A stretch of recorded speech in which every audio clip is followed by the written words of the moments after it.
Welcome back after the break. आप देख रहे हैं संगनी फॉर टुडेज वुमन। जैसे कि ब्रेक पे जाने से पहले मैंने बताया था कि ब्रेक के उस पार हम बात करेंगे अपनी ब्यूटी एक्सपर्ट से। आज ब्यूटी के इस सेगमेंट में हम बात करेंगे ब्राइडल मेकअप के बारे में और जानेंगे वो माइन्यूट डिटेल्स जो ब्राइड्स को खास ख्याल रखने की जरूरत है। आइए बात करते हैं अपनी एक्सपर्ट कोमल जी से। Welcome to the show Komal ji. Thank you so much. Komal ji, आज के एपिसोड में हम बात कर रहे हैं ब्राइडल मेकअप के बारे में। तो मैं सबसे पहला सवाल जो आपसे पूछना चाहती हूँ कि ब्राइडल मेकअप बाकी मेकअप से कैसे अलग होता है?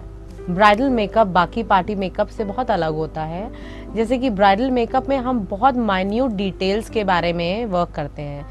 सपोज अगर ब्राइड मेरे पास आती है और उसकी स्किन ड्राई है तो उसकी स्किन को पहले कैसे हम फ्लेकी ना बनने दें, उसको स्मूथ कैसे रखना है, उसके बारे में हम वर्किंग करते हैं। तो बहुत इम्पॉर्टेंट है कि आप अपनी सारी प्री ब्राइडल सर्विसेज लें पहले और बहुत अच्छी सर्विसेज लें ताकि आपके स्किन पे बिल्कुल फ्लॉलेस इफेक्ट हो, बिल्कुल कोई भी आपको ड्राइनेस ना फील हो। बट ऐसा हर वक्त पॉसिबल नहीं है। जैसे काफ़ी ब्राइड्स मेरे पास आउट स्टेशन से आती हैं या अपने बिजी शेड्यूल में काफ़ी ऐसी लेडीज़ रहती हैं जो कि रेगुलर रूटीन पे अपनी सर्विसेज नहीं ले सकती। उन लोगों के लिए भी जो है बहुत मुश्किल हो जाता है मेकअप करना। तो उस समय पर हम लोग कुछ टेक्निक्स ऐसी यूज़ करते हैं जैसे कि उनकी स्किन में वो ड्राइनेस ना आए, उनकी स्किन फ्लॉलेस दिखे।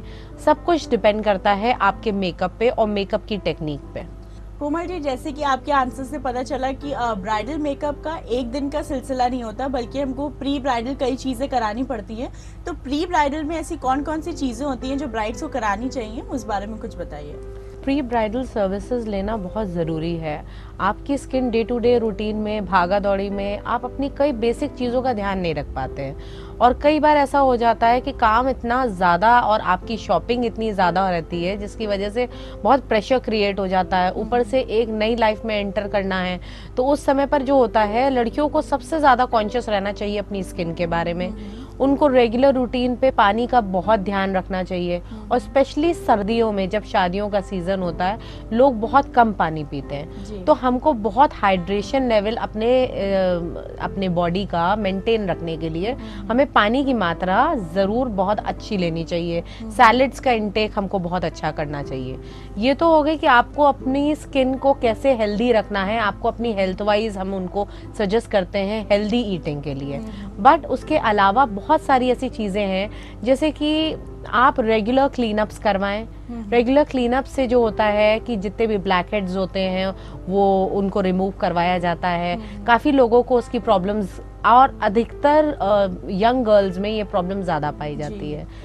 पिंपल्स होते हैं सर्दियों में लोगों को, तो वो लोग कहते हैं हम क्रीम नहीं लगाते।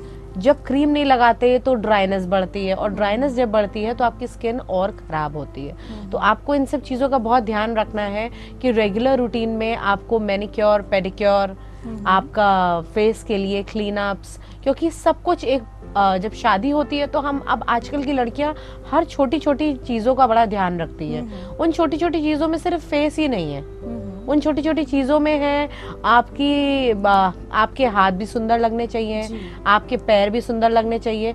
तो इसलिए हम आपसे एडवाइस करते हैं और हम सब लड़कियों को यही एडवाइस करते हैं कि आप बहुत अच्छे से प्री ब्राइडल सर्विसेज लीजिए जिसमें कि हेयर स्पा आता है, क्लीनअप आता है, अच्छे फेशियल्स आते हैं और रेगुलर रूटीन में रेगुलर रेजिम में अपने जो है वो आप मॉर्निंग में अपने फेस को कैसे साफ कर सकते हैं। आपको डेली क्लेंजिंग यूज़ करनी है, आपको डेली सोप्स तो बिल्कुल भी नहीं यूज़ करने, फेस वॉश यूज़ करना है।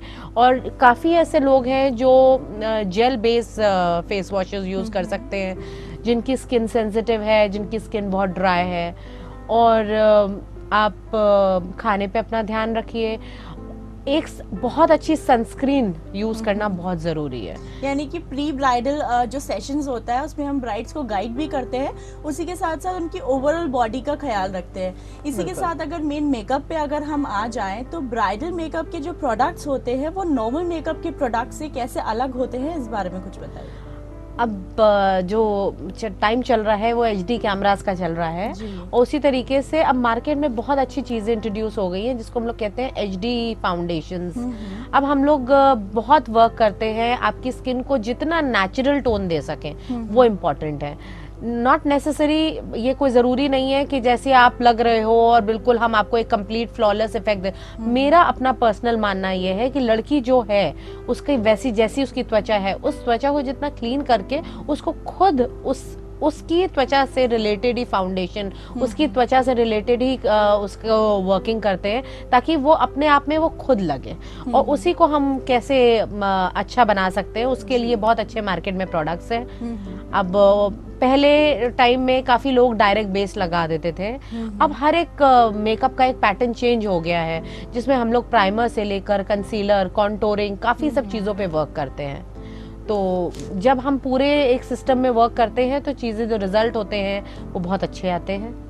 कोमल जी, जैसे कि पार्टी मेकअप में भी बहुत सारे ऐसे ऑप्शंस आने लगे हैं, तो ब्राइड्स को बाकी लड़कियों से अलग दिखाने के लिए हम उनके फेस पे हाइलाइटिंग कैसे करते हैं कि वो अलग दिखे बाकी लड़कियों से पार्टी में? देखिए, बहुत कुछ डिपेंड करता है सारे गेटअप पे। बेसिकली ब्राइड का गेटअप जो होता है वो उसकी ऑल ओवर लुक से होता है, उसमें सब चीज़ें आती हैं, उसका हेयर स्टाइल भी आता है, उसका मेकअप भी आता है। पर बहुत तरीके के मेकअप आप मार्केट में, जैसे कि मेरे पास लड़कियां आती हैं, मुझसे कहती हैं मुझे इस तरीके का लुक चाहिए, इस तरीके का, तो उसमें आता है आपका क्लासिक ब्राइड मेकअप हो गया। क्लासिक ब्राइड मेकअप में हम लोग आईज को हैवी रखते हैं और बाकी स्किन टोन को बिल्कुल नेचुरल देते हैं, न्यूड देते हैं, सटल टोन देते हैं और लिप्स पे वर्क करते हैं। ये एक बेसिक ट्रेंड जो है अभी चल रहा है।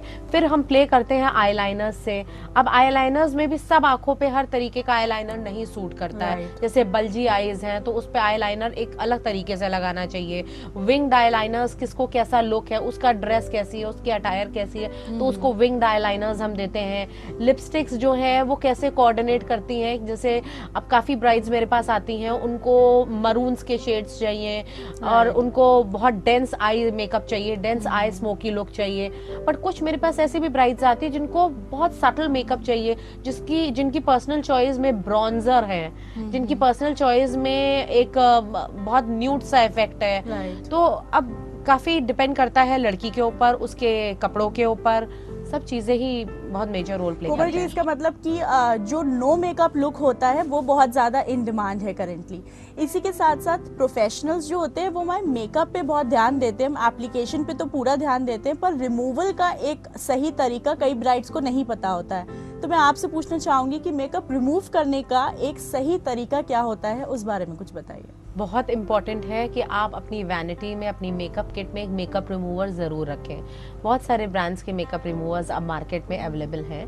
उसके अलावा कुछ ना मिले तो आपके पास ऑयल रहता है जिसको आप कॉटन में लेके आप पूरी तरीके से अपने फेस से मेकअप को रिमूव कर सकते हैं। और ऑयल यूज़ करने के बाद अपना आईज और आईलाइनर ये सब छुड़ाने के बाद उसको बेसिकली आप क्लेंजिंग मिल्क से क्लीन कर लीजिए। और जो लिपस्टिक है आजकल नॉन ट्रांसफरेबल लिपस्टिक्स जो चली हुई हैं उसका भी हमें बहुत ध्यान रखना है। उसका भी रिमूवल बहुत हार्शली ना करें, उसको बहुत अच्छे से आप मेकअप रिमूवर्स यूज़ करके हटाएं या फिर ऑयल का इस्तेमाल करके हटाएं। अब वक्त हो गया एक छोटे से ब्रेक का। ब्रेक पे जाने से पहले मैं एक बार फिर आपको याद दिला दूं,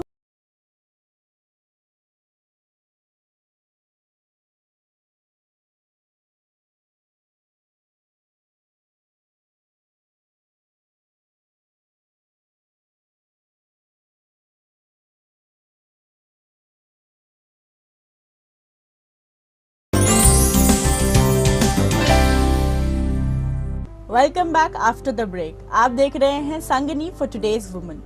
चलिए एक बार फिर जुड़ते हैं हमारी ब्यूटी एक्सपर्ट से और जानते हैं कुछ और ब्राइडल टिप्स के बारे में। कोमल जी, अगर हम अलग अलग ब्राइडल लुक्स की बात करें तो कौन से ऐसे ब्राइडल लुक्स हैं करेंटली जो ब्राइड्स बहुत ज्यादा अडॉप्ट कर रही हैं? ब्राइड्स आजकल क्लासिक ब्राइडल लुक बहुत मांगती है और नो मेकअप लुक्स, जैसे मैंने आपसे इससे पहले भी मेंशन किया। इसके अलावा गॉथिक लुक रहता है, it's with very dense eyes, ये भी बहुत चलन में है आजकल। और इसके अलावा काफ़ी लोग हैं मेरे पास आते हैं जिनको केवल फीचर्स इन्हांसमेंट के साथ लाइट न्यूड मेकअप चाहिए, जैसे कि ब्रॉन्जर से प्ले करते हैं, सन किस्ड लुक आता है, जो बीच वेडिंग्स होती हैं या आउटडोर वेडिंग्स होती हैं जिसमें मॉर्निंग आवर्स होते हैं, तो उसमें काफ़ी लोग मेरे से आप सन किस्ड लुक भी मांगते हैं। तो ये तरीके के काफ़ी सारे मेकअप्स हैं जो ब्राइडल आजकल डिमांड में रखते हैं। इसके अलावा जो जो चीज़ें वो यूज़ करते हैं उसका भी बहुत ध्यान रखना होता है कि हर स्किन टाइप के लिए हर मेकअप सूट नहीं करता। हर आईज़ के हिसाब से हर मेकअप को हमको बहुत जज करना पड़ता है कि कैसी आईज़ है, ड्रूपिंग आईज़ हैं या बल्जिंग आईज़ हैं या नॉर्मल आईज़ हैं, तो उसको हम कैसे आईलाइनर्स, उनके आईलाइनर से बहुत प्ले कर सकते हैं आप। फिर आजकल जो मेजर फैक्टर है जो हर लड़की को चाहिए, उसको सुंदर भी दिखना होता है और स्लिम भी दिखना होता है। उसके लिए हम लोगों को बहुत अच्छी कॉन्टोरिंग करनी बहुत ज़रूरी है। फीचर एनहांसमेंट बहुत ज़रूरी है। मेकअप के टाइम बहुत लड़कियां इस सब चीज़ों के लिए बहुत कॉन्शियस रहती हैं कि उनकी आईज़ बड़ी दिखनी चाहिए, उनका नोज़ जो है वो स्ट्रेट दिखना चाहिए, उनके लिप्स जो हैं वो बिल्कुल पाउटी दिखने चाहिए। तो उस पर हम लोग बहुत प्ले करते हैं। जैसे पाउटी लिप्स के लिए हम लोग वर्किंग करते हैं, ऑम्ब्रे टेक्निक है, उस तरीके से भी वर्क करते हैं जिसमें हम लोग 2 कलर्स से प्ले करते हैं।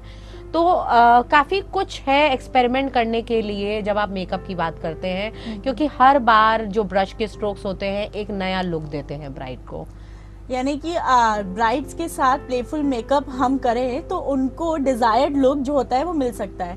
इसके अलावा कोमल जी, एक बहुत ही इंपॉर्टेंट क्वेश्चन कि ब्राइड्स को सिर्फ डी डे पे ही ब्राइडल लुक कैरी नहीं करना पड़ता, बल्कि आफ्टर द वेडिंग कुछ फंक्शंस होते हैं जिनमें भी उन्हें पार्टी में बाकी लड़कियों से अलग दिखना होता है। तो किस तरीके का मेकअप उनके ऊपर सूटेबल रहेगा, उस बारे में कुछ बताइए। देखिए, लड़की को अपने आप को मेंटेन करने के लिए हमेशा कुछ चीज़ों को सीखना बहुत ज़रूरी है। एक बेसिक रेजिम में उनका ये रहता है कि नॉर्मल उनको मेकअप से पहले अपना नॉर्मली उनको अपने आप को कैसे क्लेंजिंग करनी है और उनको अपनी स्किन का कैसे ध्यान रखना है, जो मैंने इससे पहले भी मेंशन किया, अंदरूनी ब्यूटी बहुत ज़रूरी है। तो वो मेंटेनेंस उनके लिए बहुत ज़रूरी है। जो रेगुलर रूटीन में वो क्रीम्स यूज़ कर रहे हैं उसका खास ध्यान दें। सन प्रोटेक्शन क्या है, उसके लिए कौन से SPF की क्रीम्स यूज़ कर रहे हैं उसका ध्यान दें। नाइट केयर में, नाइट रूटीन में उनको क्या करना चाहिए, क्लेंजिंग प्रॉपर होनी है। और उसके बाद रात को सोने से पहले क्या उनकी नाइट क्रीम है, उनके क्या नाइट सीरम्स हैं, उस पे ध्यान दें। अपनी स्किन से मैच करते हुए सब चीज़ें खरीदें। ये नहीं कि मार्केट में इजीली अवेलेबल जो जो चीज़ें मिल रही हैं हर आदमी को सूट कर जाती हैं। जो आपकी स्किन टाइप है, अगर कॉम्बिनेशन स्किन है तो उसके प्रोडक्ट्स अलग हैं, अगर ड्राई स्किन है तो उसके प्रोडक्ट्स अलग हैं। तो अपनी स्किन एनालिसिस ज़रूर करवाइए और उसके हिसाब से आप डिसाइड करिए कि आपको क्या प्रोडक्ट्स यूज़ करने हैं। रेगुलर डी टैनिंग बहुत ज़रूरी है फेस के लिए। ये करते करते आप आते हो अपने मेकअप लुक्स पे। अब मेकअप लुक्स की जहाँ तक की बात आती है, लड़की को एक बहुत अच्छे से आईलाइनर लगाना बहुत रेगुलर रूटीन में आना चाहिए। काजल और आईलाइनर तो एक बेसिक चीज़ है आजकल जो हर लड़की लगाती है और उसको ये पता है कि मेरी आईज इसमें कैसे एनहांसिंग लगेंगी। तो आईलाइनर लगाना चाहिए। एक कोरल कलर के लिपस्टिक्स हो गई जो आजकल बहुत चल रही हैं। न्यूड ब्लशर्स हो गए जिसको कि आप पहले हम लोग जैसे कि पार्टीज में जाते हैं तो आप ब्रॉन्जर लुक के ब्लशर्स यूज कर सकते हो, या फिर अगर आप मॉर्निंग में जाते हो, मॉर्निंग पार्टीज में या किटीज में जाते हो, मॉर्निंग फंक्शंस में जाते हो, तो आप पिंक टोन्स में या कोरल टोन्स में आप यूज करिए, ब्लशेस यूज करिए और उसी से काफी इनहैंसिंग हो जाएगा। और बहुत जरूरी एक पार्ट मैं आपको मेंशन करना चाहूंगी कि फाउंडेशंस, आजकल मार्केट में बहुत तरीके के फाउंडेशंस हैं, बट मेरी पर्सनल चॉइस है ऑक्सीजनेटिंग फाउंडेशंस के लिए। ऑक्सीजनेटिंग फाउंडेशंस लड़की को यूज करने चाहिए, जो कि अब आजकल कई जगहों पे बीबी क्रीम्स के नाम से भी आ रही हैं। ये ऑक्सीजनेटिंग फाउंडेशन ये एक फाउंडेशन का इफेक्ट भी देता है और उसके साथ साथ आपकी थ्रू आउट द डे, आपके दिन भर में आपकी स्किन ब्रीथ करती है और इसका रिजल्ट बहुत अच्छा है। यानी कि जो हमारे मेकअप, हमारी ब्यूटी एनहांस होती है, उसमें एक बेसिक जो हमारे प्रोडक्ट्स होते हैं डेली लाइफ के, वो बहुत ही इंपॉर्टेंट रोल प्ले करते हैं। इसी के साथ साथ कोमल जी, हमारे पास एक क्वेरी आई है जिसमें सामिया जी ये कहती हैं कि उनके फेस पे टैनिंग हो गई है सन से, पिगमेंटेशन भी काफ़ी है, उसके लिए उन्हें क्या करना चाहिए कि वो रिमूव हो जाए? सानिया जी, मैं आपको ये बताना चाहूँगी, पिगमेंटेशन रिमूवल के लिए आपको रेगुलर रूटीन में एक बहुत अच्छी सनस्क्रीन का यूज़ करना बहुत ज़रूरी है। सनस्क्रीन आप जो भी यूज़ करें उसको रेगुलर इंटरवल्स में 3 से 4 घंटे में रिपीट करें। अगर आप सन में जाते हैं ज़्यादा तरीके से तो आप अपने फेस को कवर करिए, और बाकी पिगमेंटेशन के लिए आप रेगुलर रूटीन में फेशियल्स कराइए। और फेशियल्स जो आजकल मार्केट में बहुत तरीके के फेशियल्स हैं, जिसमें काफ़ी फेशियल्स पिगमेंटेशन रिडक्शन के हैं। इसकी नाइट केयर क्रीम्स आती हैं, वो भी बहुत इंपॉर्टेंट है लगाना। आपकी पिगमेंटेशन के ऊपर सबसे ज़्यादा वर्क करता है रात की केयर आपकी, जिसमें कि कुछ सीरम्स और कुछ क्रीम्स होती हैं, बिकॉज रात को हमारी स्किन ब्रीथ करती है। इस वजह से हमें सोने से पहले बहुत अच्छे से अपने फेस को क्लीन करके नाइट केयर की क्रीम्स जो आती हैं, पिगमेंटेशन की क्रीम्स आती हैं, वो लगानी चाहिए। बट पिगमेंटेशन अगर बहुत ज़्यादा लेवल पे है और आपको लग रहा है कि ब्यूटी से वो नहीं, क्रीम से आपको नहीं फ़ायदा पड़ रहा है, तो प्लीज़ आप अपने डर्मेटोलॉजिस्ट को कंसल्ट करिए। Thank you so much Komal जी। हम उम्मीद करते हैं कि ये सारी इन्फॉर्मेशन फॉलो करके हमारी ब्राइड्स और भी ज़्यादा हाईलाइटिंग दिखेंगी अपने वेडिंग डे पे। Thank you so much. तो ये थी हमारी ब्यूटी एक्सपर्ट की सलाह, जिसके माइन्यूट डिटेल्स अगर आप फॉलो करेंगे तो आप अपनी वेडिंग डे पे सबसे स्पेशल दिखेंगे। अब वक्त हो गया आपसे इजाज़त लेने का, लेकिन उससे पहले मैं याद दिला दूं कि आप हमसे कनेक्टेड रह सकते हैं हमारे फेसबुक पेज के जरिए। इसके अलावा अगर आपके पास है कुछ क्वेरीज, सजेशंस या आपके फीडबैक्स, तो आप हमें लिख के भेज सकते हैं हमारी ईमेल आईडी पे। हमारी ईमेल आईडी है sangani@etv.co.in। अब दीजिए मुझे और मेरी टीम को इजाजत। अगले एपिसोड में फिर मिलेंगे और बात करेंगे कुछ और नए टॉपिक्स के बारे में। तब तक के लिए बाय बाय, टेक केयर।